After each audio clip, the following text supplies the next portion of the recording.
but I decided to go live this morning.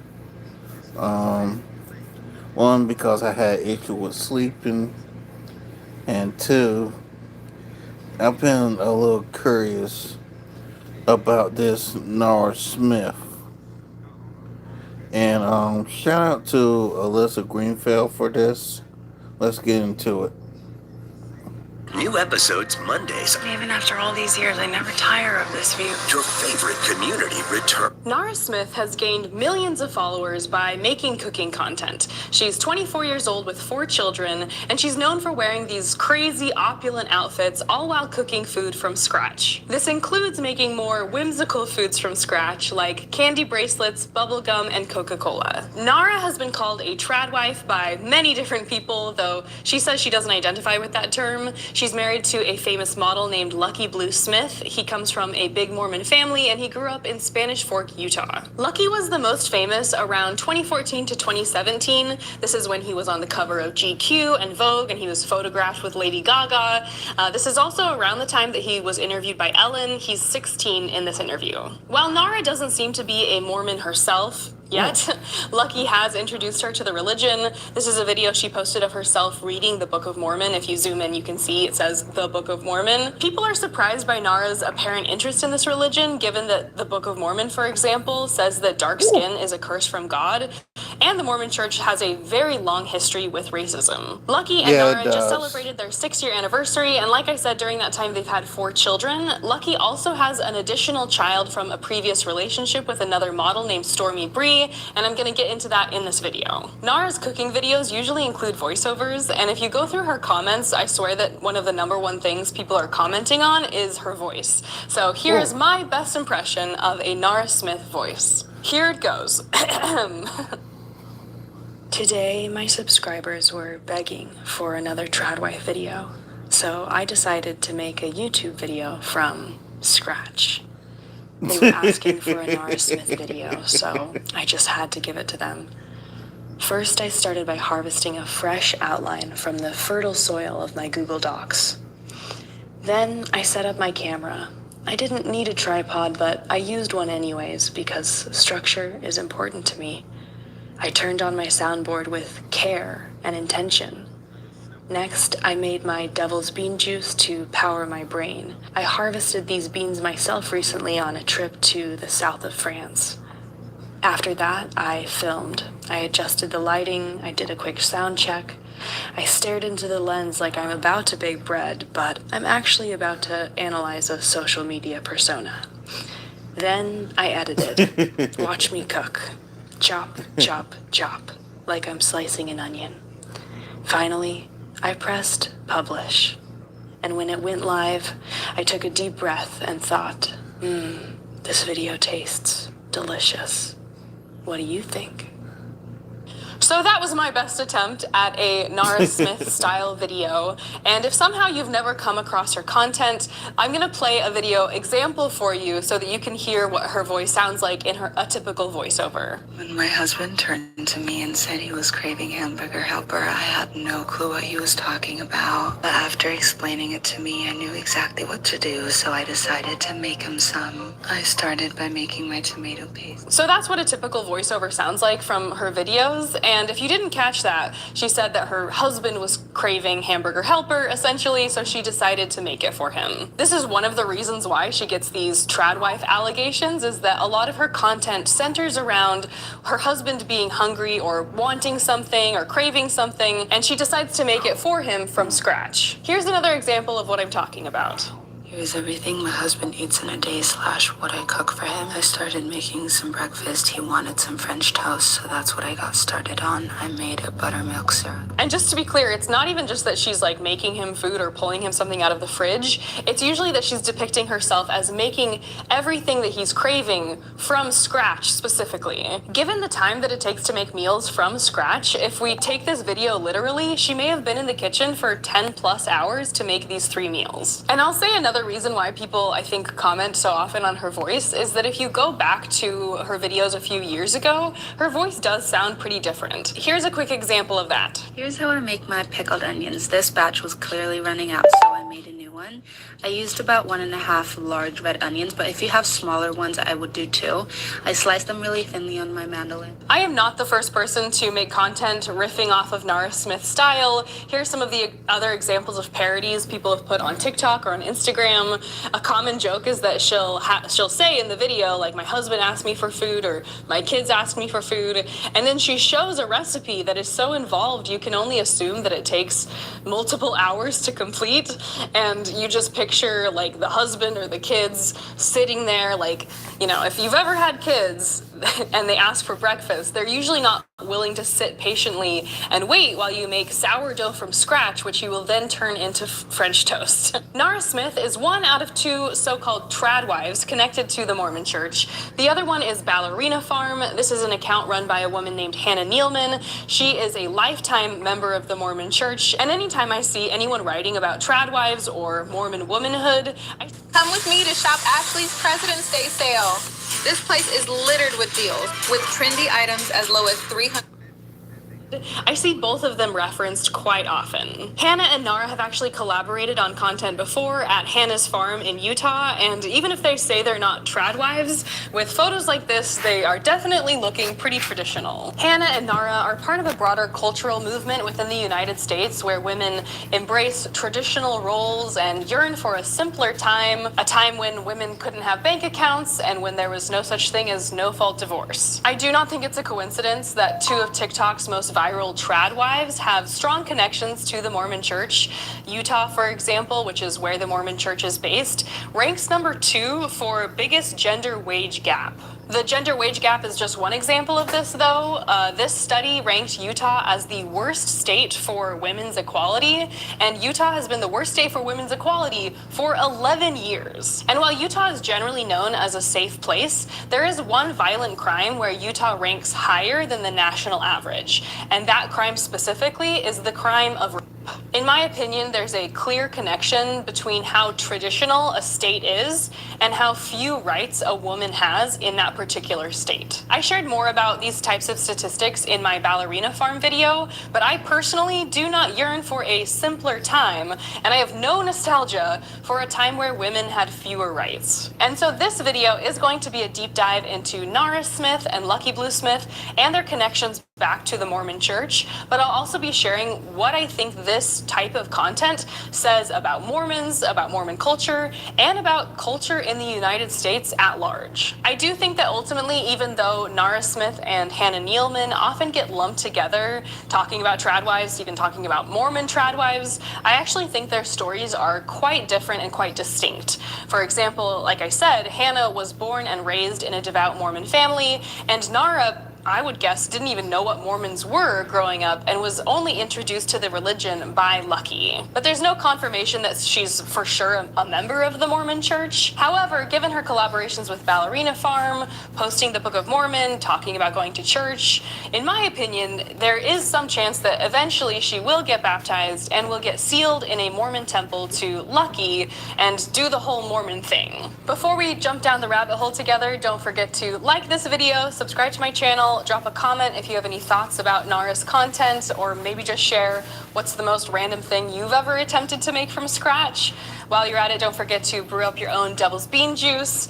Nara apparently does not drink coffee, so you can just add that to the list of things that do seem to make her fairly Mormon. But even though she's sworn off coffee, as an ex-Mormon, I hold it close to my heart. I also do have a separate Patreon video. I had my husband come on and we discussed basically our own relationship and how I am not a trad wife and what that looks like for our marriage, essentially. We have 2 kids together, so we talked about how we handle money, how we handle chores, the division of labor, and we just talked about how our relationship differs from what we were taught about gender norms and how they manifest in a marriage or in a relationship. It's already posted if you want to check that video out after this one. Now I want to explain a little bit about the timeline of how Lucky and Nara met, got engaged, got married, and then had children. And they got married when... This here is a deep dive into Nara Smith by Alyssa Greenfeld. Nara was 18 and Lucky was 21. Here are their first ever photos together. This was posted on the same day, basically kind of showing that they're now officially in a relationship. These photos were posted about 2 months after her 18th birthday, and as you can see, this is her post and his post, kind of announcing their relationship to the world. According to Nara, they first met at Milan Fashion Week, which, according to my math, would have made her 17 when they first met in person. I'll also say, as I'm giving these dates and this timeline, this is my math based off of what's been posted on Instagram, what they've said in interviews. So this is just what I've compiled based on what's publicly available. Obviously, I wasn't there to make note of the date, but this is what I can tell based off of what's posted online. After they first met in person, as I said, not long after they officially announced their relationship on Instagram, he proposed to her, as you can see in this post, and then here we see pictures of their wedding. Her 18th birthday was in September, and then they got married in February, so she got married to Lucky about 4 months after her 18th birthday. Now, if that relationship timeline feels lightning fast to you, then you won't be surprised to find out that very quickly after getting married, they had their first child. Their first baby was born in October, and so depending on the math, and depending on how long she was pregnant for, there is a chance that she was pregnant actually while they were getting married. She was either pregnant before they got married, or she got pregnant just a few weeks later, but that's how quickly their relationship progressed. If the dates that are published online are correct, then it means that Nara had her first baby about 10 days after her 19th birthday. When their first baby was born, Lucky would have been 22. And I think for most of the world, those ages for a first child and for a marriage seem very young, though for a Mormon couple, this is definitely par for the course. And the reason this timeline is a little fuzzy is that depending on Instagram, or if you're reading some article in People, there are different numbers given in different places, so this is all with a big asterisk, this is just what I can compile based on what's available online and what seems to be the most credible source. Some people have said that this timeline actually is totally inaccurate because in some of the early coverage of Nara and Lucky's wedding, they list Nara as being 24. Here are 2 examples of articles I could find where when they list their names, they'll say that Lucky is 21 and then they'll say that Nara is 24. But all of that to say is that, as you can see, I'm including screenshots of Instagram, so this is the timeline that I can tell based off of what I can find. Utah does have the youngest marriage age in the country, and I saw this Reddit post online. It says basically, is this relationship between Lucky and Nara an example of religious grouping? And after researching more about Lucky's family, I do feel like especially his parents and basically the foundations of the family do seem to be quite Mormon. And I do think seeing their relationship from the outside looking in, probably to most people this seems ultra fast. They've actually removed a video on their YouTube channel, on her YouTube channel, where she talked about their early relationship, but if I'm recalling from my memory, they basically both use the phrase when you know, you know. Once you know, why would you even wait? You might as well just go for it, and that is such a common Mormon sentiment. I met multiple couples who got engaged within a week or 2 of meeting, and so their relationship from the outside looking in, especially the timeline here, does seem like a very prototypical Mormon story. This is, I think, why a lot of people seem concerned for Nara or questioning what has seemingly happened to her, as this ultra famous model has married her and now has 4 kids with her. I don't think this is a sentiment that Lucky or Nara would agree with, but I do think there's some merit to saying wow, of all of these marriages happening across the country, most people are following this usual timeline of when they meet and when they get married. But then in this one religious culture, we have so many examples of people meeting and marrying very quickly and very young. And even after making my outline and researching a little bit more about his family, I will say that especially his parents do seem to be quite Mormon, and they have had an impact in passing that religion, that religious urge down to their children, who then also end up having that within their own marriages. And so with that, we are going to go even further back in time to before Lucky and Nara even met or even knew of each other, because to understand Nara's Mormon connection, we really have to understand Lucky Blue Smith's Mormon roots first. And I'll say, looking at Lucky's family, they all do seem to be pretty spiritually Mormon.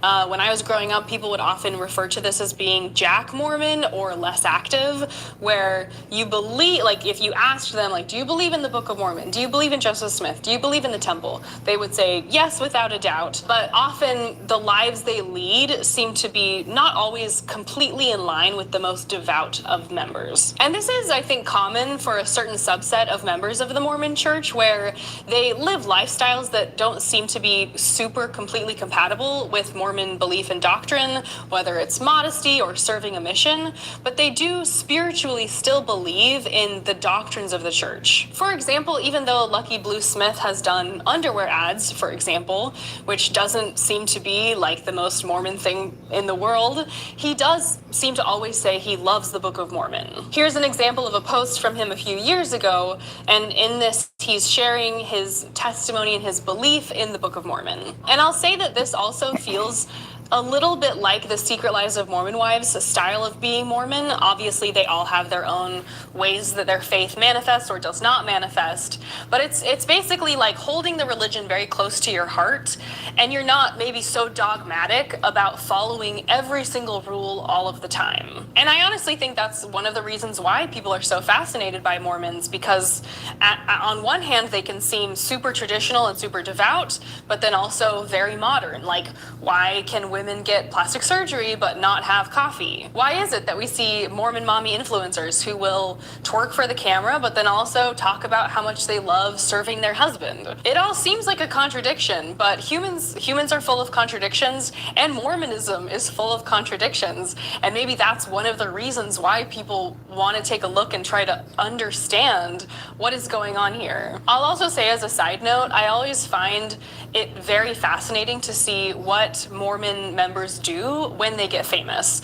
And it's not like you can always tell what's going to happen, because we obviously have the Osmonds, who always would publicly proclaim that they love the church, seem to be very active in the church. We have Lucky, who didn't serve a Mormon mission, and like I said, did underwear ads, and not everything he was always doing seemed super Mormon, but personally and privately seemed to still hold the beliefs to be something that was very important to him. We also have the example of Benson Boone, who went to BYU, Idaho, and also was raised in a devout Mormon family, but his fame seemed to be a catalyst for proclaiming, I'm not affiliated with the church anymore. And yet, even though he says that in the Rolling Stone interview, we also have Benson Boone attending the Brigham Young University home game and having everyone be really excited about that. If you caught my interview with David Archuleta from last week, he was totally a poster boy for the church. When I was growing up, he was held up as, like, people used to say he would be prophet someday. And while the church publicly embraced David Archuleta, and he sang with the Mormon Tabernacle Choir, and they made all of this content around David, Jeanette McCurdy was also famous at the same time, and she was also publicly Mormon. But while the church embraced and fully held David close and made a bunch of content with him and seemed to want to associate with his image pretty closely, the church never really embraced Jeanette McCurdy in the same way, if even at all. I don't think I've ever seen any content where the church was like, look, Jeanette McCurdy is on our team. Okay. And so I know that's a bit of a tangent, but one thing that I find fascinating is to just see what happens when these very devout people get catapulted into fame, and then how they deal with their religion while experiencing fame. To get back to Lucky, though, it does seem that he was born into a family with devout Mormon parents. They got married in the temple. His dad attended BYU. These are all signs of people being pretty devout in the Mormon religion. Here's a photo of his parents in front of the Salt Lake Temple, and I've said it before, but I'll say it again, that the Mormon temple is basically the pinnacle of Mormon faith. Not every Mormon gets to go to the temple. Even if you go to church every Sunday, you don't get to go. You have to pass a long interview with your bishop and stake president, where they ask you specific questions about your faith, your belief, if you're holding the standards of the church. And if you can get that temple recommend, then you do get to go to the temple. That's where you do the ceremony with the fig leaf aprons and the secret handshakes. I've talked about that in this video, but anytime I see temple or a photo in front of the temple, to me that's a sign that people are pretty Mormon, especially for adults, because you can do baptisms for the dead when you're 12, but to do the endowment ceremony, which is kind of the pinnacle of a Mormon's experience in the church, you have to wait till you're an adult to do that. And I'm going to get more into the temple when it comes to Lucky and his family, because the presence of the temple in his family's life and in their social media posts, I think does show that even though Lucky has had this like swerve into being a model and into having photos with all these celebrities and being on the cover of magazines, I do think that at this point with Nara and their family, we're seeing the swerve back into being that devout Mormon that I think he maybe felt like he was supposed to be on that path all along. Lucky has 3 older sisters, so that means he was in a family of 4 growing up, and they all have very unique names, which is also pretty typical, pretty common in Utah. We have Starly Cheyenne, we have Daisy Clementine, and Piper America are his 3 siblings. And according to the Wikipedia page, at least, because they had such a common last name, Smith is a very common last name, the parents decided to give their children very unique first names to kind of offset how common their last name is. Lucky's mom was a model when she was growing up, and so it does seem to be a bit of the family business between him and his 3 sisters. All of them seem to be internet personalities, influencers, models. They all have a persona that kind of matches that same vibe. Lucky's mom also posts quotes from General Conference. They have multiple temple photos. And even though I would say reading, like going through their social media, it doesn't seem like they're literally as devout as you can get.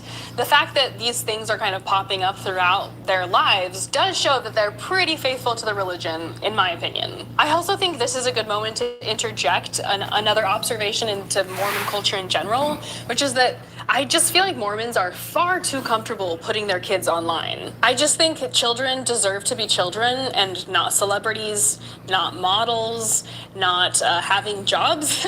They just deserve to have a childhood. And I really do have beef with anybody who's pushing a child in front of a camera to make content. A lot of the modeling that Lucky was doing when he was still a minor is shirtless pictures. Here's one of his first viral campaigns. He was 15 or 16 in this picture. Now, it may be controversial to say, but I honestly feel like having your child engaged in making this form of content, this sort of advertisement. Here's another example. This is for Calvin Klein when he was still a minor. I just think as a parent, even if they're 15 or 16 or 17, it's a no for me. I think that having your child do this sort of photography, this sort of modeling, I don't think children should be involved in this. And I think that goes for if you had a girl or a boy. I think it goes for anyone under 18, I don't think they should be doing underwear commercials. Here's another example. This is an ad he did with Hailey Baldwin, who's now Hailey Bieber, and he's 17 in this photo shoot. And if you go and look at his Instagram, not long after this, he was going to his senior prom. So he's literally still in high school, and he's doing all of these photo shoots that, to me, are not appropriate for a child. And I think if we zoom out, it is also a major problem with mommy vloggers, with family YouTube channels. I do think it's getting somewhat better as more voices online are saying, hey, kids should not be content. This is another thing that Sherry Franke talks about in her book, and she's advocated for laws in Utah protecting child influencers. And I mean, of course, even in countries around the world, they're banning social media for children completely. However, even despite lots of voices online saying, like, you should not be filming your children in their home, getting ready for school, eating their breakfast, even in more additionally vulnerable settings, you should not be filming that and then just putting it on the internet. And even after a lot of people have spoken out about this, a lot of Mormon family vloggers, a lot of Mormon mommy influencers are still simply putting their kids online, despite even now the many, many warning signs and many articles that have been written about why you shouldn't do that. Now, obviously, the photo shoots I'm showing you are from a while ago. This, for example, is from 2014. And so consensus has grown around this subject since those years, but I still just think that it's pure logic that you shouldn't expose your children to being in these settings and being in these situations where they're going to take photos like this. And I think what's so ironic about Mormons putting their kids online is that in the Mormon church, there actually is a lot that is secret/sacred. They would say sacred, I say secret. But for example, there's the entire temple ceremony, which if you bring it up to an active member of the church, they like almost can't even talk about it. When I did my photo shoot in the Wall Street Journal, a lot of the comments were like, depicting temple clothing is basically like printing a picture of Muhammad. That's how sacrilegious it is. The same thing goes for the symbols on the garments, the Mormon religious underwear. These are all things that are considered like basically we don't talk about it. These are things that are private. These are things that you should only discuss in certain settings with certain people. And so it bothers me so much that the temple gets to be sacred and secret, and garments get to be sacred and secret, and there's a lot of stuff that Mormons are like, oh, like I'm not like this is not for the world, and yet their own literal children are not sacred. Their own children, they're gonna shove out into the world on platforms for whoever wants to see it. And I just find it so hypocritical that in the Mormon church, some things are too sacred for the internet, but children are not on that list. To get back from my tangent though, and I kind of already hinted at this, but I do feel like watching the family go through this time of Lucky's fame, it does seem like the fame derailed their religious devotion, at least for those years where he was really blowing up on the internet. And it's kind of funny because I'd never heard of him before Nara Smith. I remember the first time I saw her content, one of the top comments was like, OMG, I can't believe you're married to Lucky Blue Smith. And I was like, okay, who's that? I Google him, look it up, and so I feel like because I don't have personal experience with knowing who he was when he was famous, I feel like here's a video to illustrate the level of mania that was happening around Lucky Blue Smith. This is from 2016.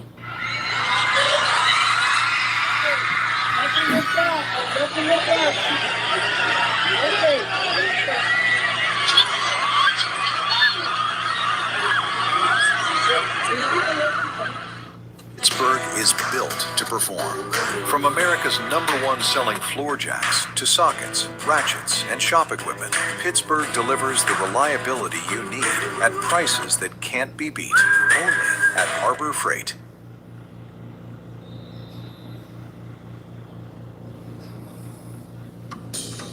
Hidden value is all around you. It's an So I don't know if mania. I don't mania see what's seems like the too big soft deal a with this word to use dude. to describe that. And I can I don't see what's the big deal with this dude or her. What's the big deal with neither one of them? I just don't understand it. only imagine what it's like to be in this pretty closeted Mormon environment. Like I said, they were in Spanish Fork before the fame, where you're going from small town Mormon Utah with your little ward, your congregation, and you just have a pretty normal life, to suddenly being catapulted into this level of fame where it's like when you watch videos of girls seeing the Beatles for the first time and they're like fainting, like that seems to be the level of adoration and fanaticism around him as a model and as a person. And around this time, he really had such a star-studded few years. Like I said, he was on the cover of GQ, he's on the cover of Vogue, he was at an award show with Lady Gaga. Nara actually in an interview said that when she saw this interview of Lucky Blue Smith on Ellen, that was the first time she saw him and basically developed a crush on him. And I think it's so interesting, and if I'm just putting my own theory out here, is that basically, because this fame was so massive and loomed so large for the family, there just was a few years where they just stopped engaging in the religion. But because the nuggets were always there, as soon as things calmed down a little bit, I think they basically returned back to their Mormon family roots. On Lucky's mom's Instagram around this time, it's really just photos of him throughout his whole height of his fame. But then in 2017, we get this post. This is with another one of her daughters. And it says, "So blessed to be able to spend one of my top 10 days ever at the Los Angeles temple with her husband and one of her daughters." So, I mean, top 10 days ever. I don't know if this is when her daughter got endowed or something, but it's pretty clear that like the religion to me is coming back into focus for the family around this time. Here's a post with one of her other daughters. This is about her daughter named Starly. To read from some of the caption, it says, "I always knew Starly's path would lead her to the temple. I've never for a moment doubted her private and special testimony of the truth. I knew this day would come when it was the right time for her. I have had faith in her heart and trusted her journey, learning, timing, and choices." And this is from 2022. And in my opinion, what she's referring to is that Starly did the endowment ceremony. A parent really wants their child to get endowed in the temple, to participate in the handshake ceremony. It's like a major, I think, stepping stone, or like a major moment for a parent to be able to like have their child also participate and be at the highest level of Mormonism, essentially. And it's a little hard to explain to someone who's never been Mormon, but like I said, it's just, if you haven't gone through the temple, you are still far behind on God's covenant path. So it's almost like like maybe a religious parallel is baptism. It's like if all of your kids were baptized except for one. It's, you know, for a child, for one of your children to take part in the endowment ceremony, it's like they've had another saving ordinance. And so for a child to not have participated in that, it's basically like they haven't reached their divine potential. And from what I can tell just from this post and from everyone else's social media, I'm guessing, and from what I can tell, of her 4 children, one of which is Lucky, 3 of them have gone through the temple. Her 3 daughters have been endowed. But Lucky, there's no confirmation, there's nothing I could find online that would suggest that Lucky has done the ceremony. If I had to guess, I do think Lucky wants to go get endowed in the temple. I would guess that he wants to get sealed or married to Nara and their children in the temple. And so I do think, based off of like him posting about the Book of Mormon and them going to church together, and even, I mean, I can't imagine seeing all of your family has been endowed except for you. In this picture, you can see like he's the only one of the siblings that isn't present at the temple, and maybe he even has and he just never said anything about it. But I'm sure here there's a very specific form of Mormon FOMO, where when all of your siblings are endowed and you're not, it becomes like the pressure or like the desire gets turned up higher and higher, and there's more of like a I'm the only one, and like a desire to join the rest of the family tradition. Of his 3 sisters, though, Lucky seems to be closest to his sister Piper America. They're also the closest in age. Here's a video where Piper is featured in some of Nara's content. She was also, I think, the second most famous to Lucky of all of them. It does seem like they all were doing a lot of projects together. They had a band together at one point, the 4 siblings. But of his 3 sisters, it does seem like Lucky is closest to Piper, and Piper was also the most famous female model of the family. And Piper is another example of what I find to be a very interesting manifestation of faith, because simultaneously it seems like she really sincerely holds the belief system, but doesn't always outwardly live all of the rules. Here's an example. This is from 2019. It has almost 30,000 likes, and I think it's very interesting because she's another one where a lot of the modeling shoots that she's posting, the clothing that she's wearing does not seem to be particularly modest. I'll put off to the side here. These are the standards that she and I both would have been raised with. They only very recently relaxed the rules a little bit, but it used to be very strict, like, do not change your standards for any occasion. Don't show your shoulders. Don't show your midriff. Pants should go down to the knee. You're basically supposed to dress as a young woman and as a young man to prepare to wear the religious underwear someday. And so it's interesting to me to see this very interesting dichotomy of someone who does seem to faithfully believe, but doesn't always follow all the rules like I was taught to follow. To read her caption, it says, "Fun fact, a year ago I was preparing to leave on an 18-month mission for my church. I sent in my application and got called to Colorado Springs," which is funny, we both would have served in Colorado. She says, I was so happy and excited, and I knew it meant I was going to take the next big step forward and by receiving my endowment. I've already been talking about that. It's the thing with the outfits. In the temple of the Church of Jesus Christ of Latter-day Saints, I was nervous, didn't know I was ready. She goes on to say, I went to the temple and now have the privilege of wearing the sacred temple garment under my clothes every day. This will be an amazing opportunity to get more creative with my style, and I'm excited to share this journey with you. And obviously, 30,000 likes, a lot of people happy to see her embrace this side of her religion. And I'll say, looking through the posts after the temple endowment, there are definitely posts where she is wearing clothing that would accommodate the garment, so covers the shoulder, covers the midriff. But then there's also moments where she's wearing the more typical modeling clothing that she was wearing prior to getting the religious underwear. She does also start posting more about being religious or having faith. In this post, a lot of people ask how I balance my life in entertainment and fashion with my religion and spirituality. And she's like, maybe I'll host an event. I found this post particularly interesting though, because it's all about modesty. And she says, for me, modesty is equally about how I dress myself as it is an attitude and my intention for how I want to be seen. She says, growing up in a predominantly Christian small town, Spanish Fork, Utah, Mormon, I experienced pressures as a young girl on what I should and shouldn't wear. I felt judged in my culture for wearing bikinis and short dresses. So I do think here we see like a manifestation of her experiencing the same culture I was raised in, and what I would guess is probably also just like Instagram comments. I didn't go on a deep dive scrolling through comments, but I can only assume announcing you got endowed and then wearing the religious underwear and then posting some pictures of your midriff or your shoulder showing.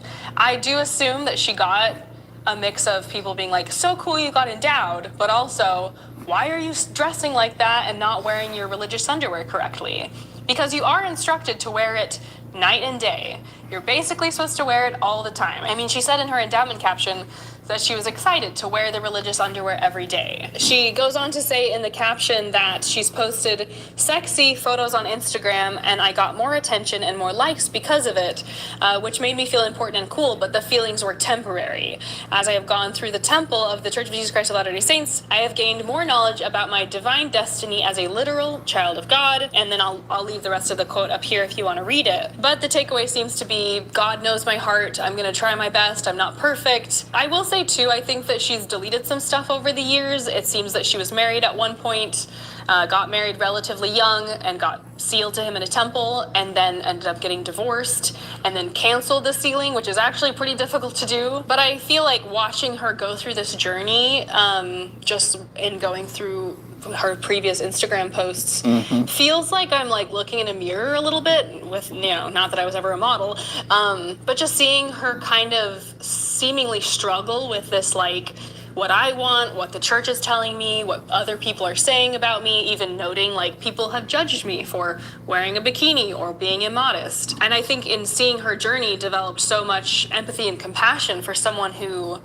is simultaneously expected to like represent the church as an influencer, as a public figure, someone who's talking about the temple and garments, but then also wanting to represent yourself, wanting to follow your own dreams, wanting to be artistic even, and choose clothing that is creative versus just like that fits this rigid standard of modesty. She did recently get married in the temple for a second time. Temple marriage is kind of tied with civil marriage, but they're also two very distinct and separate things. That's why Lucky still wants to get sealed to Nara in the temple. It's basically like a civil ceremony is your legal ceremony, and the temple sealing is the religious marriage ceremony. When you get married in the temple, the belief is that your marriage will last into the afterlife. So when I was Mormon, we used to be like, all those poor people, till death do you part. But for us Mormons, we don't have to part when we die. We will be married into the eternities, and the family unit, you with your spouse, but then also you with your kids, will exist into the afterlife. This is a major selling point for missionaries when I serve my mission. A major thing we would point out is essentially, hey, if you join our church, then your family, you get to be with your family in the afterlife. If you're not Mormon and not sealed in the temple, you don't get to be with your family in the afterlife. I talked more about temple weddings in these videos. I have a lot of feelings about how this doctrine is kind of held as a carrot on a stick. in front of members, like, because one of the requirements to enter a temple is to give 10% of your income. So it is kind of a ticket to heaven. It So is kind of like a basically, you ticket to got be to with your family for tithe eternity. You have in to order to say, I'm get not drinking this coffee. You have to wear blessing. the religious underwear correctly. Sounds You have to about answer right. all of the questions to get a temple recommend correctly. So even though it sounds really great, hey, you can be with your family in the eternities, if you do what we say, if you follow the rules, if you worship the way we tell you, if you dress the way we tell you, if you eat what we tell you or drink what we tell you, if you are doing it our way, then you get the special thing. But if you're not doing it our way, you're not going to get the special thing. And I think here, this is one of her posts from her more recent marriage. She mentions basically getting a second chance. To me, it reads as like some religious guilt there, because the idea that someone in their 20s needs like this second chance at marriage, I think that there's just so much guilt overlaid with the temple. Like, for example, when you get your little temple recommend, it's called a worthiness interview. Like, if you're worthy to enter the house of the Lord. And even when the mom posted about how her daughter was basically finally able to go in the temple and she never questioned her heart, there's this undertone of like, you weren't worthy, and now you are worthy. And I think just allowing a religion to proclaim worthiness and, to me, value, there's so much guilt that gets spun up in that I don't think people deserve to have to feel. And I think if the religion is a source of guilt for whether it's wearing a bikini or not being worthy for a temple recommend, that is a damaging religion. That is a religion that is going to teach you you're not enough, and that if you don't have our stamp of approval, you're not a good person. And I think in seeing these posts of Piper America, it's just interesting to see the church play such a major role in her life, whether it's early marriage, early divorce. It seems to mirror to some extent some of the Women on Secret Lives of Mormon Wives, where you see these people really trying to follow everything the religion tells them to do, like especially young marriage, and then realizing that because you rushed into something, because your religion said, hey, get married ASAP, it's very hard to untangle yourself from these snap flash decisions that you might not have made if you weren't raised in this culture that taught you all these things about yourself, about marriage, about purity and chastity. It just sets people on a path that's very hard to untangle yourself from. This was another video I found from her previous husband where he's like surprising her with a pregnancy test and like, let's see her reaction, trying to get her to convince her to say yes, see if she's ready. And she like looks at the pregnancy test and she then like kicks her foot like, you're annoying me. You can watch it and interpret that however you choose, but the idea that she's this world-renowned model and she's literally went to the Met Gala. I mean, she is very talented, she's very beautiful, obviously, and that she's still being pushed into this mold, this like, all right, time to have a baby, we're married, now you're supposed to get pregnant, and then she's like kicking at him, and then we obviously know they got divorced. I just think that like this is what Mormonism does to women. It just ready to break down math. I started posting math lessons on TikTok. I went from a class of 30 to teaching millions. Now it's making sense.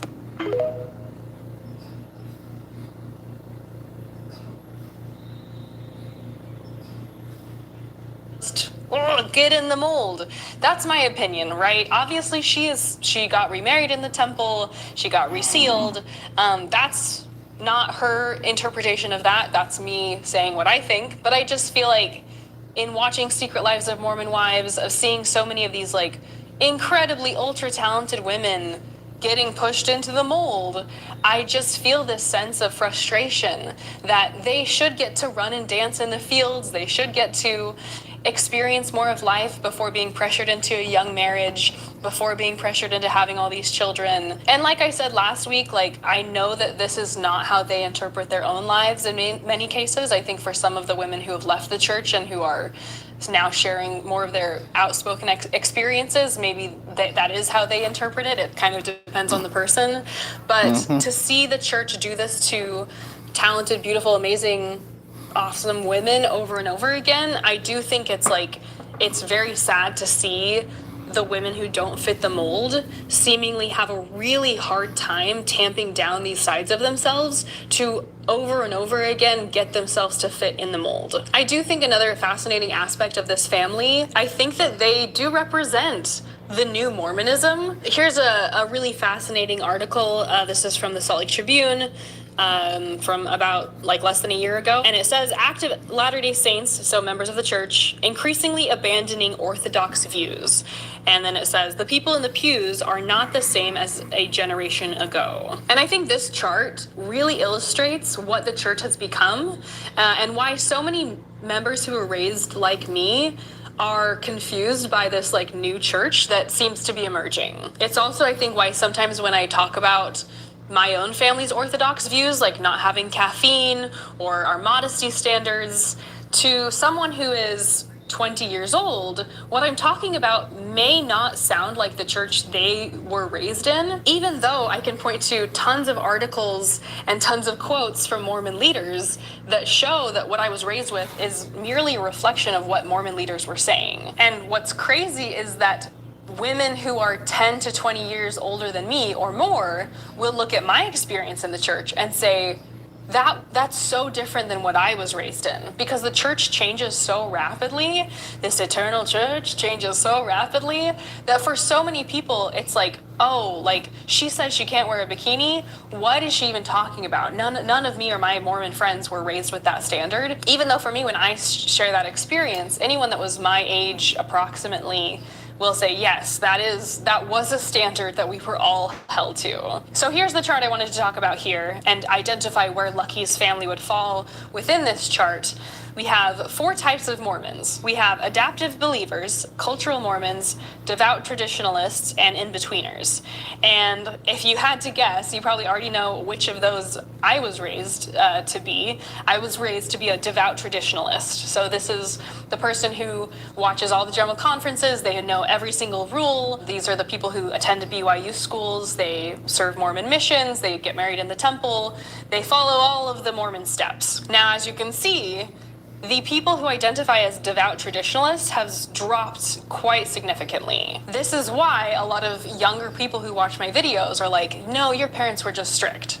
No, it's because the church has actually undergone a major shift. Meanwhile, now the largest portion of members in the church are adaptive believers. So this is what I think most accurately defines someone like Piper or someone like Lucky. To me, the adaptive believer is probably what I would have defined as less active growing up. Even if they attend church every week, you could still be considered less active if your family is not sealed in the temple, if they don't hold callings per se, if they don't wear the religious underwear. There's so many layers or levels to how devout someone can be that when I was growing up as a Mormon kid, if you weren't literally living every single aspect of the faith, if you even drink coffee sometimes, you would be considered potentially less active. However, now, because the church has modernized more in the last decade, I don't think people would refer to that as maybe less active. Maybe now the term would be more adaptive believer, where you are showing up and maybe you're not living everything perfectly, but because you're involved in the church to still a fairly large extent, you are still considered to be a fully practicing member. I think if we go back to Piper's post about modesty, this is if I had to say in my mind what I guess an adaptive believer to believe, this is an example of an adaptive believer. Somebody who's saying, modesty is what my church tells me, but modesty is also what I define for myself. Modesty is about how I dress myself, and it is my attitude. And while I find that position on modesty to be much more empowering, if you go on the church's website, there are really specific and strict guidelines for how to wear garments. You are supposed to wear them every day. You're not supposed to alter the garments or change them to match a certain outfit. It is actually very blatantly clear and pretty hard-lined and specific about how you're supposed to do this whole modesty thing. If you go read more about garments, it's not allow the Spirit to guide how you wear the religious underwear from day to day. It doesn't say anything about members are permitted to interpret situationally when and when they will not wear garments. If you look at the language from their website, this is not adaptive language. This is very black or white doctrine. However, despite this recent surge of adaptive belief, a lot of people are looking at the new leadership and wondering if we're going to have a regression back to the devout traditionalist version of the church, where it basically feels like unless you're a devout traditionalist, it's very hard to exist on the margins as any other identity within the church. The reason people are saying this is that the new Mormon prophet, President Oaks,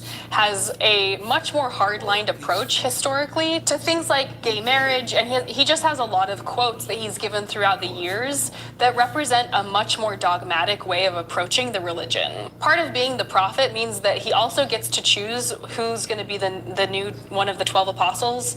So that's another part of the church, this organization. Whenever a prophet dies, it means that one of the people from the lower rungs of leadership gets to go up into the highest level of leadership. It's a little bureaucratic. I won't explain the whole thing here. But essentially, now that he's prophet, it creates an open position for who gets to be one of the new 12 apostles. And he chose a man named Clark Gilbert, Elder Clark Gilbert. And this is someone that's pretty controversial. I'll put a few articles off to the side here, but safe to say that he kind of matches President Oaks in that he is one of the devout traditionalists. He is one of the ones who's like, no, these are the rules, we're doing it with the rules, there's no loosey-goosey here, there's no like, it's up to personal interpretation. He's also the youngest apostle ever called, and because of how the church works with seniority, because of his age, it may very well mean that someday he will also be the prophet. A lot of people are worried that this will lead to the church regressing to become much less accepting, much more dogmatic,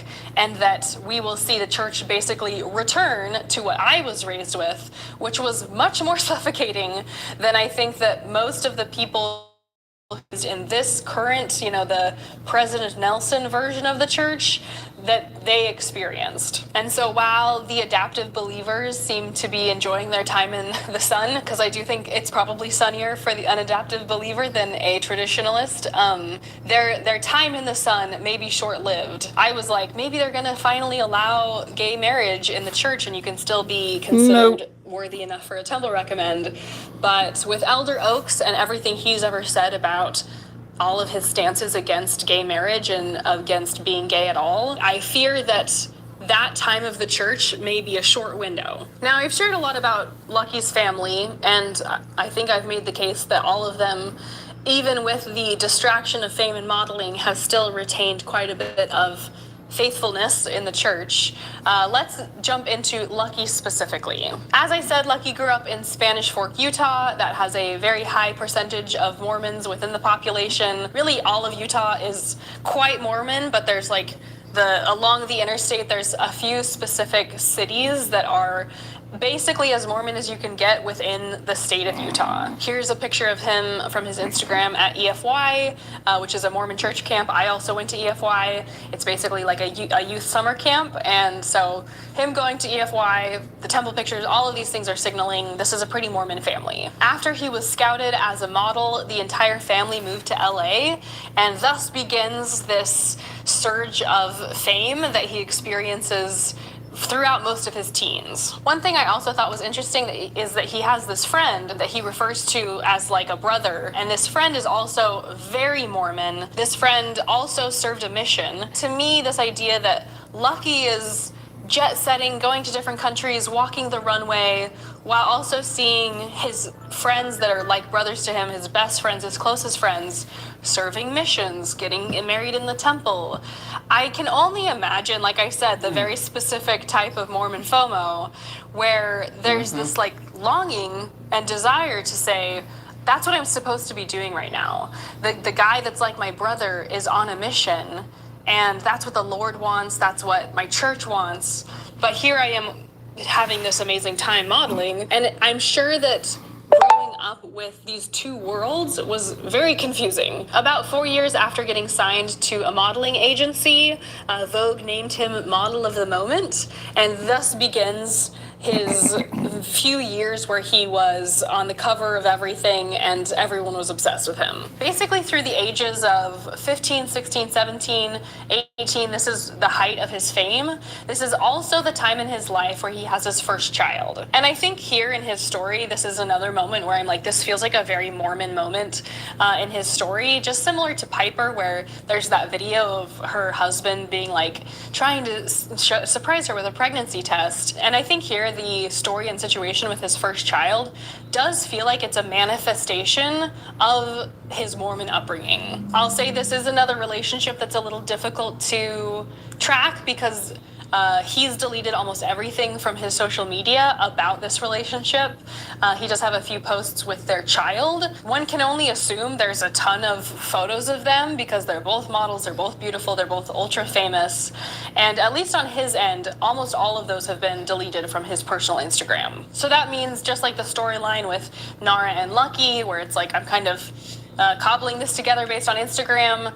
Once again, this all comes with an asterisk. Like, this is what I was able to figure out by doing my own research. It's not like I was there to be writing down dates. So I did the best with what I could tell from the internet. Lucky's first child came from a relationship with a woman named Stormy Bree. This is a woman who won Miss Teen USA in 2009. Here we see another relationship that looks, to me, pretty questionable from the outside. It seems that when they first started dating, he was 17 and she was 24. This is, once again, an age gap that I find to be highly questionable.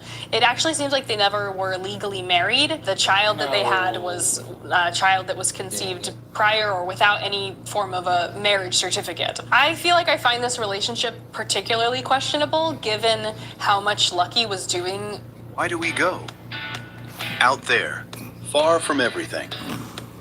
Because doing underwear photo shoots and was doing this as a minor and was having girls screaming his name, and it seems to me like he was expected to mature, to use that euphemism, much more quickly than he deserved. This is why I also say this feels very Mormon to me, because the level of sex education in the Mormon church is essentially non-existent. There's no conversation about prevention, there's no conversation about being safe. It's all just abstinence-only education. What I think this means is that for those who do choose to participate in sex, they literally just don't know how to prevent pregnancy, which is not to say Stormy Bree didn't maybe know that. And I don't know. I don't know for this situation, obviously, at all, like how this pregnancy came to be. But I know, just stepping back from a Mormon perspective, that in my experience, people are very, very uneducated about how sex works, how to prevent pregnancy, what consent is. I mentioned that statistic at the beginning of the video where the only violent crime that Utah is above the national average is rape. Another example is that when I was growing up, there was a girl in my congregation who was pregnant in high school. And I didn't know all of the particulars because people just don't talk about that sort of a thing. But it's pretty clear that abstinence-only education does not prepare people to prevent pregnancy. It just is assuming you'll never have sex, so you don't need to prevent pregnancy if you're never going to have sex. The problem being that a lot of people do anyways, and then there's teen pregnancy. This relationship does seem like it was pretty short-lived. Here's a post from 2017, which seems to be maybe hinting that they're breaking up. She says she spent her birthday alone. It's not clear exactly when they broke up, but it's pretty clear that they did. I'll say that she is not Mormon. There's no Mormon connection there. But I do think scrolling through some of the comments that are on his page and her page from around that time where he had his first child, I saw deadbeat dad come up, a lot of people hating him and disliking him for leaving this relationship. And I find this also, like, this is another way the Mormon church makes your life incredibly complicated, where you get put down this life path, or because you don't have education about things like how to prevent pregnancy, maybe you stumble into the path by accident. It just means that your life can get derailed pretty easily, whether it's through divorce or separation or accidental pregnancy. To me, whether it's Piper or Lucky, I think there are moments in their stories where it's like, I do feel like this seems like an outcropping of their experiences with this religion and being in a very particular culture. Here's a comment from a while ago. It says, "You looked better with Stormy." That's the first woman he was with. And I also think it's just safe to say that most major celebrities who are, turning 20 in their early 20s, that kind of an age, it's not like they're having babies yet. Obviously, like, I think most of the celebrities that are singers or models that I can pull up on my feed, they didn't have kids when they were 18. Usually people who are at this level of fame wait to have kids until their career dies down a little bit, or till they've reached a level of fame that they feel like they can step back and take a break. I think that as I am watching Lucky's trajectory through fame, it's just my interpretation, but it does seem like this pregnancy made it so that his fame diminished a little bit. He's obviously still booking a lot of modeling gigs, and he's still doing the modeling thing, but he's not taking a photo with Lady Gaga, for example. It's hard to sort through the tea leaves of the past, but my guess is that this accidental pregnancy to a woman he wasn't married to, and then he steps away from the relationship, it's not exactly going to be great for his reputation. This basically catches us up to the point in Lucky's life where he first meets Nara. And these are the posts I showed earlier. These are the first time they ever publicly announced their relationship. It's pretty interesting to go read through the comments of where they first started posting each other, because there still are a lot of people saying, where's your daughter? I liked you better with the other person. I liked you better with Stormy. Deadbeat dad comes up.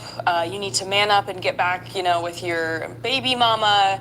And you can see that even at the point that they started posting each other, that there's a lot of backlash toward him moving on and finding a new relationship, versus all these people saying like, hey, we think you should go and be a dad, essentially, to your first child and get back with the mother of your first child. It's pretty obvious, though, that Lucky paid no regard to those comments, because obviously him and Nara ended up getting married. And in these photos, as I said at the beginning, Nara is 18 years old and 1 month. As you can see from this caption, he says, met this angel 1 year ago. If we go and use the date from the 1 year ago thing that he's noting here, 1 year ago from this post, she would have still been 17. This post is dated September 15th. Her birthday is September 27th. So if he met her on September 15th, essentially he met her when she was still 17. I honestly feel like this is why people get so up in arms about this relationship. Obviously, she is considered not to be a legal adult at this point, because she's still 17 when they first meet. I also just think that there's a comparison to be drawn here between how Stormy and Lucky's relationship started and how he was still very young, and then how Lucky and Nara's relationship started and how she was still 17 and she was still very young. And it seems like more or less like what happened to Lucky is similar to what happened to Nara. Obviously, they did get married before they had children together. Obviously, there's some through lines here, though, because Lucky was 17 when Stormy and him got together. Nara was 17 when Lucky and her first met, and I think there is some commonality here. And so Mormons, I feel like there's this idea that, and I talked about this in the Ballerina Farm video, that especially if someone within the Mormon church is very righteous, they have a calling, they served a mission, it's basically like if they complete your checklist of righteousness, then there's really not a good reason to delay marriage. I have a friend who, she was shamed by her bishop for waiting for a year before they got engaged. Her bishop was like, hey, you've been dating for a year. Like, creepy that he even is like keeping track of how long she's dating this person. Like, he has a calendar in his office that he's checking, like, how long has everyone been dating each other? But he essentially said, hey, if you're still just dating after a year, it must show that you are casual about each other. You're not that serious about each other. We're not dating to date casually. That's another piece of advice you get a lot in the Mormon church. Like, don't date to date casually, date to marry. And so my friend was shamed by her bishop for even just for simply dating for 1 calendar year. And so I think that even if Lucky isn't having a strictly traditional Mormon upbringing in life, I do think this idea about like, hey, when you know, and that's when you should get married, ASAP, it really can be destructive if the relationship doesn't work out or if people aren't compatible. It also means that you make a lot of really major life decisions at such a young age before it feels like your brain is even fully developed. I also think, along with the Mormon culture that Lucky is basically steeped in, we have an element here of the power imbalance between Lucky and Nara. And this is another power imbalance mirrored by Mormon marriages that... You know how I'm always hunting for furniture deals? Ashley just dropped a teaser, and I'm literally obsessed. Orange Days, March 3rd through March 9th. That's all they're saying right now. It's deals, it's major, and it's coming soon.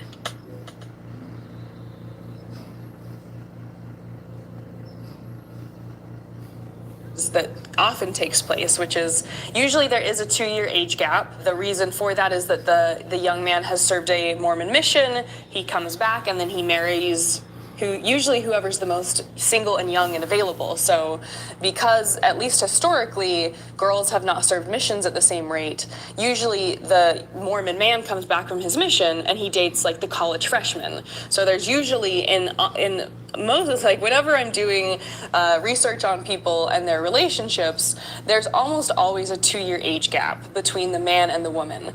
And so the woman is fresh out of high school, she's in college, depending on the situation, and the man has served a 2-year mission, he's learned a foreign language, often he's gone to a foreign country, and it just means that whether it's like intelligence, education, life experience, all of these things, simply his age, developmentally, usually the Mormon man there's a power differential there. The way I think this manifests with Lucky and Nara is that he was just so astronomically more famous than her. I mean, imagine in this situation, if you're Nara, you are a model, you have a modeling agency, and you've probably booked some gigs, but a guy that's been on the cover of GQ and Vogue and has been in award shows and has been photographed with Kylie Jenner, like all of these things, imagine if that type of person messaged you and showed an interest, like a romantic interest in you, and you are 17. I mean, they often talk in their stories about how like, oh, we were both models. And I'm like,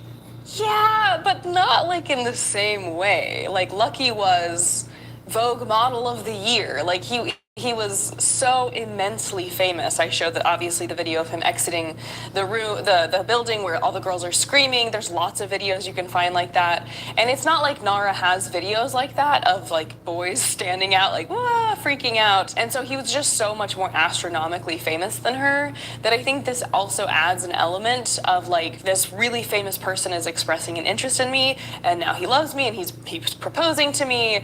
And I think that that's another cause for question marks to be put on the like founding of this relationship, because this is another level at which there is a power differential. In this interview with Jay Shetty, she actually talks about her first viral video that she has on her account is basically a video of when they had first come back from church and how basically Lucky is like making food. I'll put the video here, and she was like, I thought it was so crazy, it kind of blew up, like people thought my husband was hot. And it's like, well, yeah, but also like they're like, oh my God, your husband is an ultra famous model. And I thought that comment was interesting because obviously, first of all, she doesn't say what church. Like in the Jay Shetty interview, she doesn't say like, when we got back from the Mormon church, the religion doesn't come up in that interview, the specific religion. And even, who knows, maybe maybe when she took that video of him making the peanut butter and jelly sandwiches or whatever, maybe they weren't coming back from specifically a Mormon church. I feel like I can say with a fairly high degree of certainty that that probably was the church that they were coming back from. But I do think it's an interesting element of her content that every time, like if I'm scrolling on TikTok through some of her videos, you know how it suggests like a question, like, you know, maybe something within the video will be like, blah, blah, blah, Nara Smith's cutting board or something.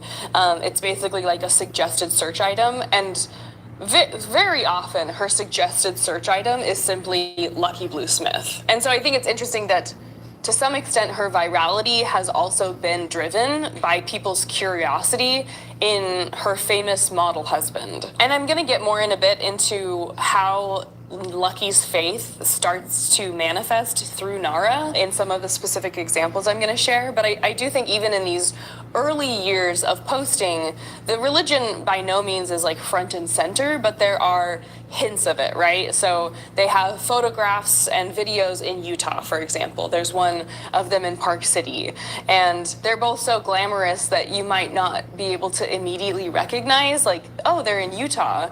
But you can see that whether it's through, oh, we went to church, like getting back from church, or here we are in Utah, the church's culture and like the subtleties of hints that this religion is starting to manifest in her life are the signs are definitely there. Now, I wanted to give a little bit more information about Nara's background before we jump into a little bit more of the Lucky and Nara part of the story. Nara was born in South Africa. Her mother is South African and her dad is German. According to her, basically, as soon as she was born, they moved to Germany. So even though she has this South African side of her family, it sounds like she grew up specifically in Germany and surrounded by German culture. When she was 14 years old, she was scouted by a modeling agency. It sounds like, basically from what she has said, that she was taking pictures of herself, putting them on Instagram, tagging different modeling agencies or tagging different like modeling hashtags, and that's how she was discovered. And then her parents said, "Yep, you're welcome to go do modeling." Similar to Lucky, I do feel like you can find some pictures of her from early on when she's still a minor. Just like I've said, children should not be on social media. I just feel like children should also not be models. That's why we have mannequins. Like, we actually don't need children necessarily to show what clothing looks like. We've invented mannequins. So I think seeing some of the situations she's in still as a minor, I also feel like both Lucky and Nara are experiencing this like incredibly young sexualization that I do feel like feeds into how the rest of their life starts to take shape. Here's a quick video that resurfaced, I guess. This is essentially her when she was younger. It's not clear exactly how old she is in this video, but I do think it's interesting to, because so many people talk about Nara's voice and how it's changed over the years, interesting to compare her as a younger child, however old she is, here with her voice and persona now. People see it very negative, like all the sicknesses and stuff. If you want to know more about Nara's early life, I think the Jay Shetty interview is probably the place that I found where at least you're hearing it from her own words. There's also different articles, which I've already been linking to. As I said at the beginning of the video, Nara and Lucky now have 4 children together. I'm going to read their names. I think they kept with the pattern of saying, let's think of a little bit more whimsical names.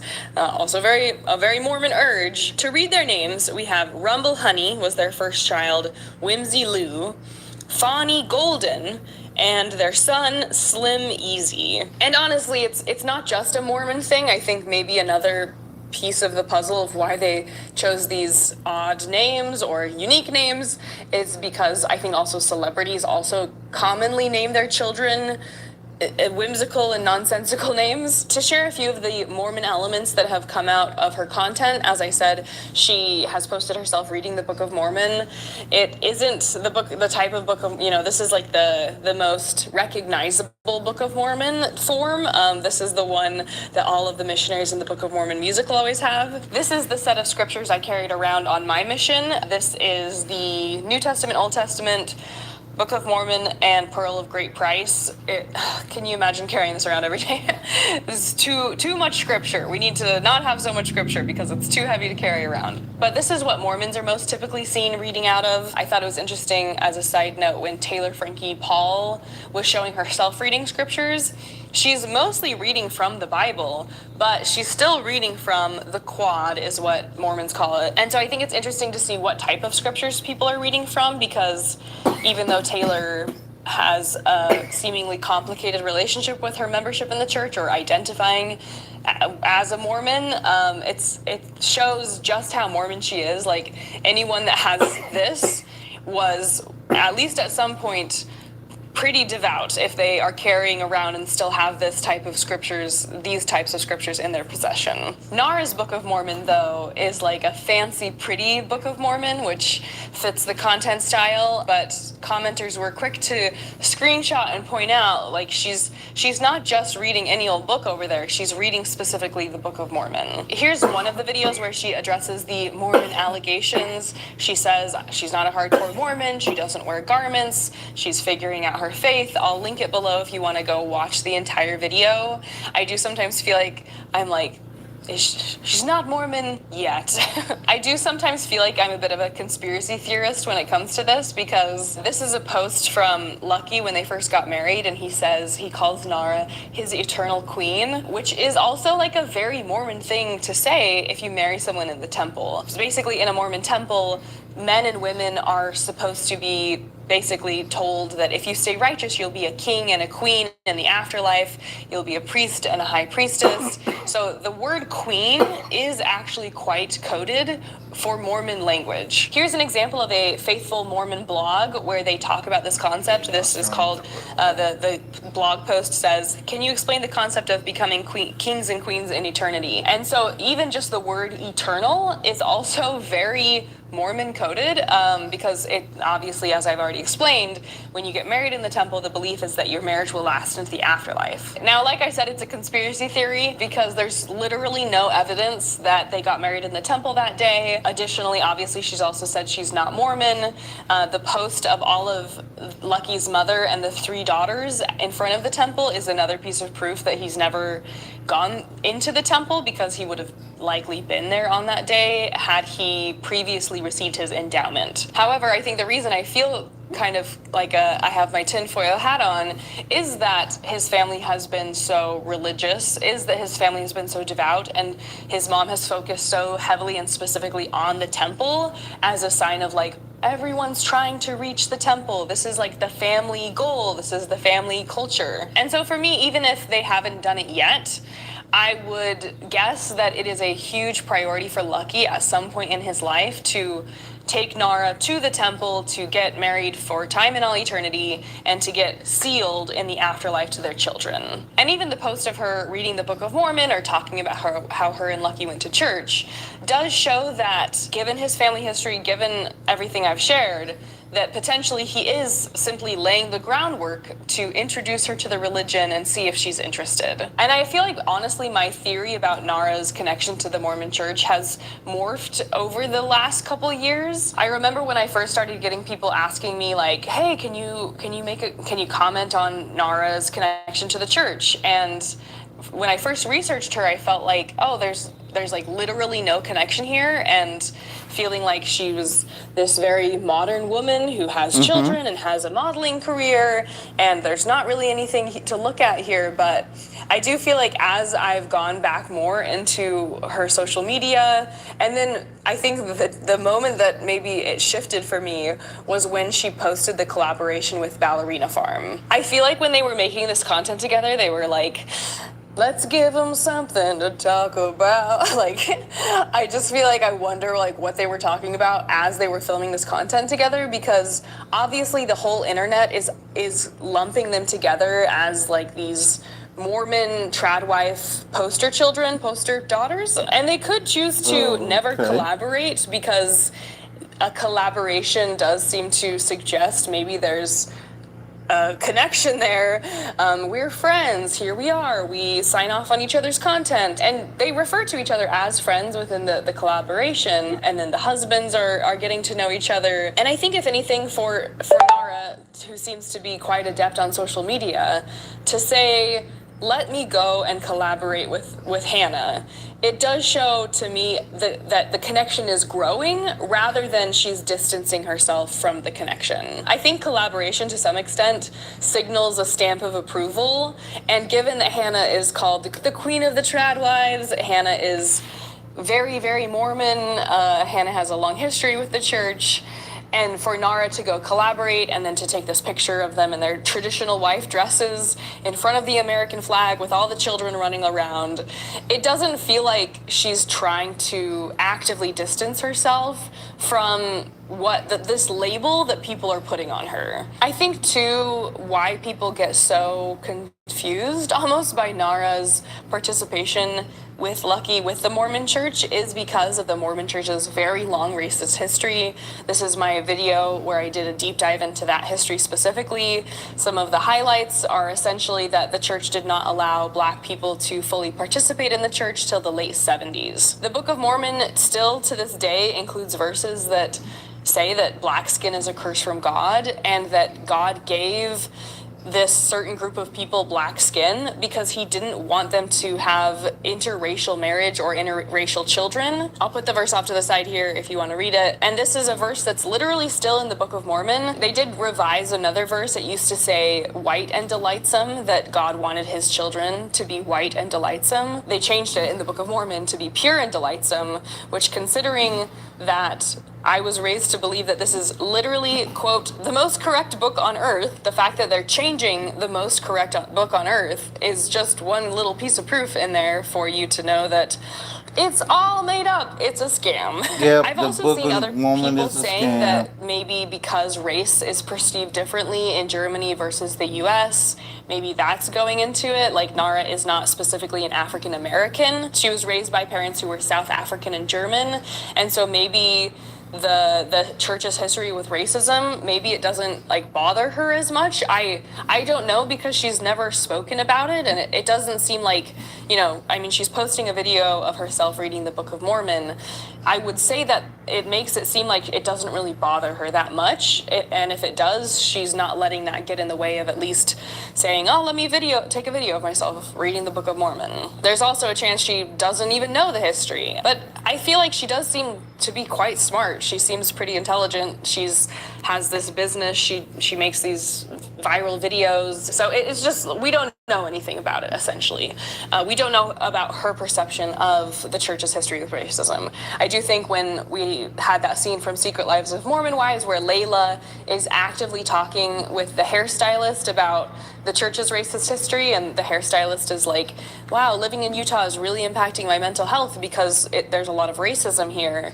It does seem like, at the very least, there is a level of recognition within the community that the church does have a very racist past, and it is still impacting the culture and the church in the here and now. I did find this post. This is, from what I can tell, basically the only political post she's ever posted. It's from the time that George Floyd was murdered, and it says, "This has been heartbreaking to me. Nothing new or surprising. There have been so many incidents like George Floyd's that have never been filmed or publicly talked about. This has been an ongoing problem for many years now." She goes on to say, "Raising my little baby in a world this cruel makes me feel terrified for his or her future." And so from that post, it does seem like she does care about national events.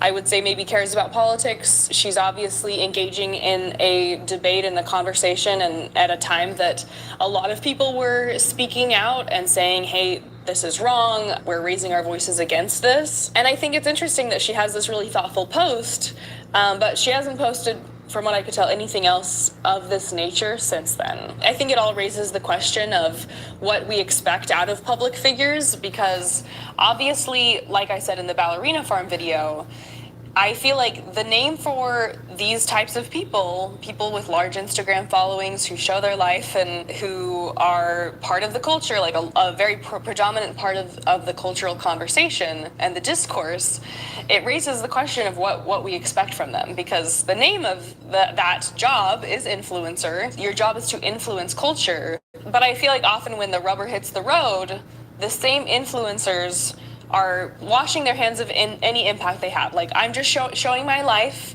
I'm not influencing anyone. I'm not impacting anyone's life. I'm just being authentic online. And it's hard to buy that for me specifically, because I do feel like if the name for your job is influencer, I don't think you can just say like, well, I'm just showing my life, and then show unethical things, immoral things, things that are in, like, you know, if you go read through the comments of a Nara Smith video, there's a lot of people saying, I want a life like this. I want to be rich. I want to be hot. I want a soft life. Manifesting this for me. And so clearly there are people being influenced to say, ooh, this looks like something I want. But when people are like, hey, this is actually yearning for a time where women didn't have a lot of rights. This is yearning for a time where men had a lot of control over women. And hey, you're influencing young people to romanticize a pretty problematic way for women to be, then I feel like we see a lot of these influencers say, well, I'm not influencing anyone. I'm actually just showing my life. It feels like they want to have their cake and eat it too, because they want to be able to post all this content, these viral videos, get the adoration of so many people, but they don't want the baggage that comes along with that, where people are now expecting them to be leaders, to be public leaders, to influence them in positive ways. It's like they want the, quote, clout, but they don't want the responsibility that people expect out of powerful people. When I compare Nara and Hannah, I think I understand why people call them tradwives. It does seem like tradwife content to me. And even if they don't think that they are personally tradwives themselves, I do think they are still making tradwife content. And maybe that's, in their minds, there's a difference between their lived experience, where from day to day, maybe they are experiencing a lot of power and autonomy and direction in their lives. But a lot of the content they make doesn't always show, content doesn't show every aspect of your life. Content is just what you're curating and showing to your audience. And so if a lot of Nara Smith videos begin with, here's what my husband wanted for food today, and here's what I made him, that does feel very submissive. And if that's what most people are interacting with, then whether or not he's cooking and cleaning and helping her and they have a very 50-50 relationship, if it doesn't come through in the content, then ultimately people are just going to say, this feels like tradwife content. I also feel like in watching Nara's content, there is this sexual undertone that also feels to me like there's this video that people got really upset about because he chokes her momentarily.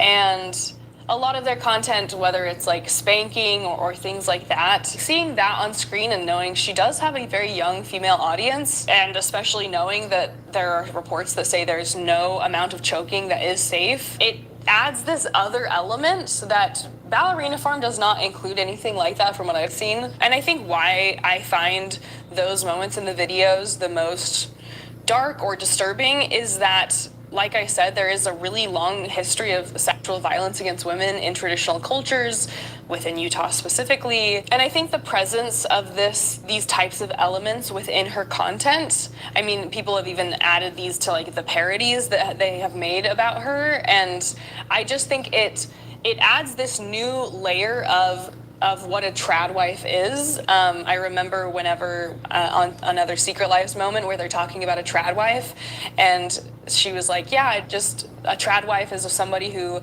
makes the babies, makes the food, and then I think it was Macy that says, and opens her legs. And this undertone of like, a tradwife is not just to cook or clean, but it's also here for the man's sexual fulfillment, is also why I think people find these videos not the best type of content out there for the young people on TikTok. And I've had so many people ask me on a separate note why tradwife content in general does so well online. And I think that what I have come to, like, what I think is essentially that it fills this level of fantasy for a lot of people, because for men watching tradwife content, they look at it and they say, look, there are women who still want to be this way. There are still women who want to serve men. And this is a great, like, I see comments on her content, like, where can I find a woman like this? And I think men like tradwife content because it affirms to them that this is how women should be, and that these are the types of women that are living the right way. This is why Candace Owens is going to bat for Ballerina Farm, because she's representing the traditional woman that Candace Owens believes should be held up as the pinnacle of perfection for the rest of women, and that any woman who's criticizing Hannah or Nara is just jealous. They're just projecting because, I'm not good enough or pretty enough to warrant that kind of a lifestyle. And while that is maybe how a lot of men view tradwife content, I think a lot of women see it as, if only I was rich, if only I had could get my nails done and go to Pilates. If only I had a soft life. If only, instead of being at this boring job, I was home cuddling with my babies. And ultimately, the problem with a fantasy is that it's a fantasy. And, what Nara shows in her videos is not what she experiences in her day-to-day life. And of course it's not, because it's content. She's wearing crazy whimsical dresses. She has like an evening gown on. And I think maybe to a lot of people, they can look at her content or even look at Hannah's content where she's in a all white dress going out to feed horses. And it's like, well, I don't think that's how a lot of farmers dress, even though maybe a lot of people can say like, oh, that's fantasy. I mean, at this point, I've seen AI content where it's like a video, and I scroll through the comments and it's like a video that's total, like, to me, I can identify that it's not real people. But I go through the comments and so many people are like, your story is so inspiring, I love you, thank you for sharing this. And like, I feel like maybe a lot of people on the internet can't tell what's fantasy. They can't tell what's fiction, what's illusion, what's not real versus what is real. And that's why I think, tradwife content, especially Nara's content, can almost feel like a once upon a time, like a bedtime story. Like, of course, I hope you fed your children breakfast rather than making them wait for 7 hours while you made sourdough French toast from scratch. But I think for a lot of people, the internet is reality. There's not a lot of like questioning that happens with like, okay, I'm seeing this. Is this AI? Is this curated content? Is this someone's real life? I don't think everybody has the media literacy to be able to ask these questions as they're coming across all of this content. I think another reason tradwife content does well is that it's a fantasy, and fantasies are usually so simple. It's like, it is actually really simple to just be like, oh, boy meets girl, they fall in love, they get married, they ride into the happily ever after sunset. Unfortunately, we're not in the fantasy. We live in real life where if a man decides to cheat on a woman and she dropped out of college to be able to just be married and have children, she's not going to be able to support herself in that situation. And even if he doesn't cheat on her, if she's in a relationship where she's deeply unhappy and she doesn't have an education and she doesn't have her own money, once again, we see the same problem where she's not going to have the same level of autonomy and freedom to say, you know what, I don't like this anymore, I'm going to go choose something else for my life. The other problem with tradwives is that it's very transactional. If the man is providing the money and the woman is providing the womb and the beauty and the homemaking, then their connection is based off of a transaction, not off of love and compatibility per se. Maybe that's there, but as soon as maybe the man loses his job and is poor, the woman is like, you're not giving me what I thought you were going to give me, it's over. As soon as the woman is no longer hot, or maybe not willing to have as many kids or clean up as much as he thought she would, well, you're not giving me what I thought you were going to give me, so it's over. The other problem with this type of transaction is that as men grow older, barring it, something going wrong, the more money a man gets, the richer he is. The older a woman gets, if her value is just tied to her womb and her beauty, that's a depreciating asset. Her beauty is going to fade. She's only going to be able to have so many children. She may also get sick. She may have a hard time caring for the home. And while a man money does not age. If anything, it may grow over time. And so that's the other problem with this transaction, is that a woman's value is fleeting in this transaction. Not to me. I don't think a woman's value is fleeting, just to make that clear.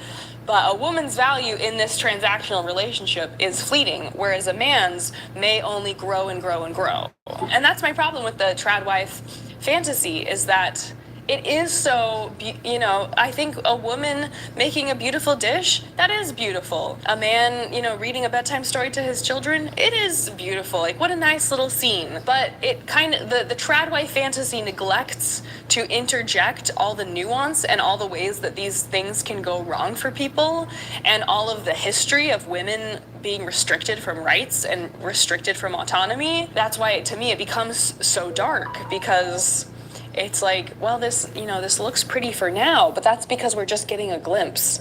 It's not giving us the whole picture. It's not the whole story. And I think the surge of interest in tradwife content is quite concerning.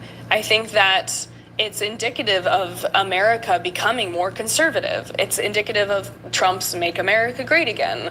When is it that we were like, what are we saying? When was America great? Because if you're talking about the 50s, I didn't have nearly as many rights in the 50s as a woman as I do now. And I think there's so many videos recently, so many different public speakers of people saying, oh, like the birth rate is down, women need to live up to their responsibility to create children, feminism will be the death of our country.